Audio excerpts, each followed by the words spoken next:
Welcome students.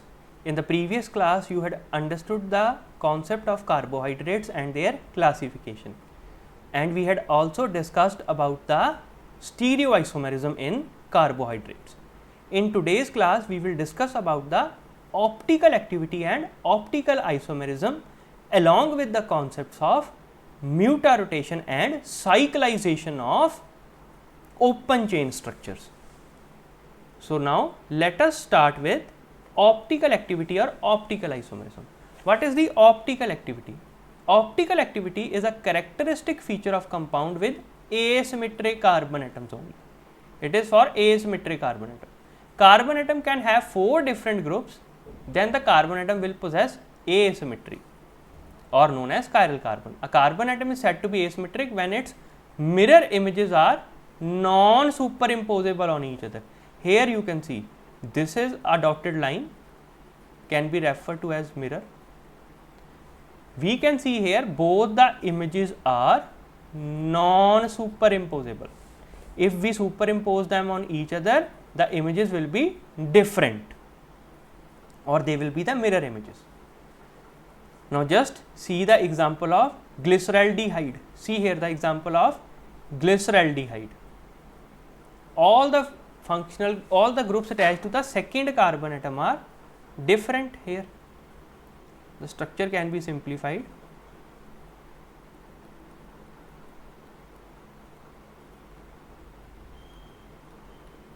Here you can see all the groups attached are different. So, it is an asymmetric, it will be non-superimposable. The example of similar is the example of amino acid we can see. Here is the carboxylic group attached to the carbon, then amines, an alkyl group and a hydrogen. So, all the groups attached are different. It is a chiral carbon which emits the optical activity. Now, what is this optical activity? See, these types of compounds are enantiomeric pairs. We have discussed about the stereoisomers. Now, we will discuss about what are enantiomers. These are generally enantiomeric pairs. Enantiomers have identical physical properties, but they interact differently with polarized light. No doubt their physical properties are same, but with a polarized light their behavior is different. See, here is a general diagram of a polarizer. What is a polarized light? See, a simple light is having plane of propagation in all the directions, plane of propagation in all the it propagates in all the directions, you can see. Next comes a polarizing filter. Now, what is a polarizing filter? It is a form of filter which diffuses these arbitrary orientations and make the polarized light to propagate in a single pattern, in a uniform pattern, means in a singular direction. Here we can see. Now, when this polarized light passes from an optically active compounds, there is a deviation in the plane of propagation. This is generally detected by the analyzer, and this difference is known as optical activity of a particular compound. When a beam of polarized light passes through a solution of an optically active isomer, it will rotate it either to the right or to the left hand side. So, see here the deviation, either the light will after passing will deviate either to the left side or it will deviate to the right side. If towards the left side, it is known as levorotatory, and to the right side it is known as dextrorotatory. The instrument used to measure the polarization, degree of polarization, is polarimeter. It is known as a polarimeter. Now, what are epimers? We have discussed about stereoisomers, then about enantiomers. Now, what are these epimers? if two monosaccharides differ from each other in their configuration around a single specific carbon atom, only around a single specific carbon atom, they are referred as epimers to each other. For example, glucose and galactose. We had also discussed in the previous class that they differ only around 4th carbon. So, these are epimers of each other. Or we can see the example of glucose and mannose, they only differ at 2nd carbon. See, galactose and mannose, these are epimers of glucose. Galactose differs at 4th carbon and mannose differs from glucose at 2nd carbon. Now, in the structure we can see the configuration at the 2nd carbon. See, the OH, it is rotated towards the left hand side, whereas it is on the right side in case of glucose, but the rest of the structure is same. The rest of the structure is same. Similarly, in case of galactose, the configurational change occurs at 4th carbon atom, see here, whereas the rest of the structure is similar. The rest of the structure remains same. So, these are the epimers. Next comes the concept of mutarotation. What is mutarotation? Anomers, mutarotation also referred to as anomerism. Anomers have same composition but different orientations. They differ in their orientation of groups around the anomeric carbon atom. Now, what is an anomeric carbon? An anomeric carbon is a hemiacetal or a carbonyl carbon atom. Carbonyl, C double bond O. Do you remember this? Example is first carbon atom in glucose is an anomeric carbon atom. Why? Because in the structure of glucose, the first carbon atom is an aldehyde. See the structure of glucose.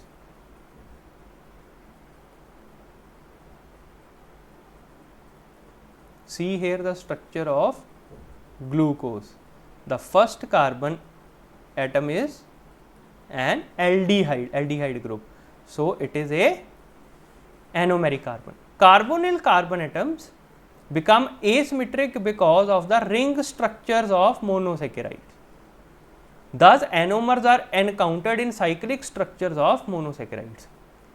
All of you must remember the Fischer and Haworth projections of glucose that you have learned in your school in the organic chemistry class of +2.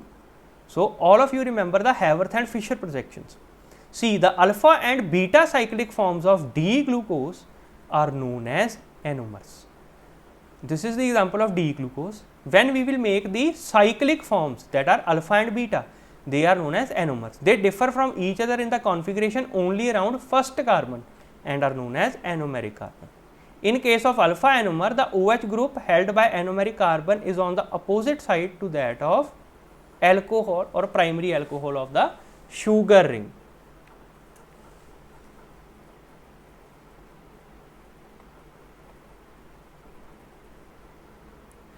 Now, the anomers are expressed as alpha and beta forms. What is an alpha form? An alpha form is a form in which OH group is below the plane.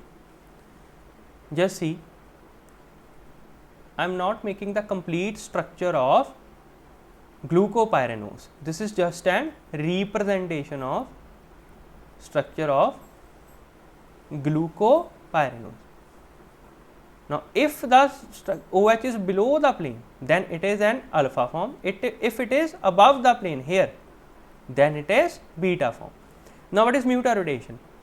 When D-glucose is crystallized at room temperature and a fresh solution is prepared at specific rotation, its specific rotation of polarized light is 112 degrees, but after 12 to 18 hours it changes to 52.5 degrees. This is the mutarotation. It is defined as change in the specific optical rotation representing the interconversion of alpha and beta forms of D-glucose to an equilibrium mixture is known as mutarotation. To understand the concept in detail, we will have a particular class dedicated to the subject of mutarotation only. We will having a separate class. So, to understand in brief, you must remember the definition. What is mutarotation? It is defined as the change in the specific optical rotation representing the interconversion of alpha and beta forms of D-glucose to an equilibrium mixture. Now, see what are the alpha and beta forms. Let us draw. You must remember that a 6-membered cyclic ring containing an oxygen is known as pyranose, pyran ring or pyranose. When we make the cyclic structure of glucose, of D-glucose, if the OH resides on lower side of the first carbon, then it is lower from the plane of propagation, then it is alpha form. C. If occurs like this, this is the alpha form. If it lies above the plane, then it is beta form. Just see here, the rest of the structure will be common.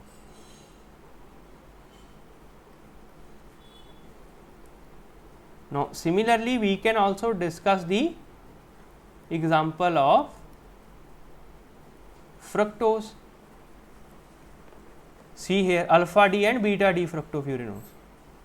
If it is below the plane, it is alpha form, it is above the plane, it is beta form. But the difference is, as we all know that fructose contains a ketone group, fructose contains a ketone group. So, the cyclization will tend to form a furanose ring configuration. This is a furanose or a furan ring, which will tend to form furanose. In case of glucose, it is pyranose, but in case of fructose, it is furanose. Now, let us understand the cyclization. How does they form? Less than 1% of the aldehyde exists in an open chain form. So, predominantly a ring form is formed involving reaction between first and fifth carbon atom. Now, see here the structure, you can see this is an open chain structure. This is an open chain structure. The reaction occurs between the hydroxide present at fifth carbon with the carbon at the first position. See here, the reaction is going like this. What happens? It tends to cyclize. See, the first carbon and the fifth carbon. Oxygen forms bond with the fifth carbon and with the first carbon, and the rest of the structure tends to form like this. Now, in case of fructose, what happens? The reaction occurs between OH at the fifth position and carbon at the second position. So, a ring conformation will be formed like this. Here we can see on the first carbon, the primary alcohol shall remain. With the primary alcohol, and hydrogen will be placed, then OH and H.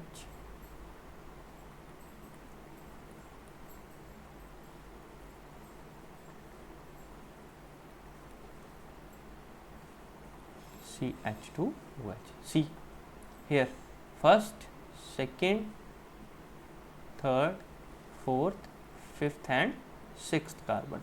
The link is formed between second and fifth carbon here. So, it is all for today. In the next class, we shall be understanding about the properties of monosaccharide. Till then, revise and learn the concepts so that you may not face a problem in future classes. Best of luck, students. Keep revising and keep learning.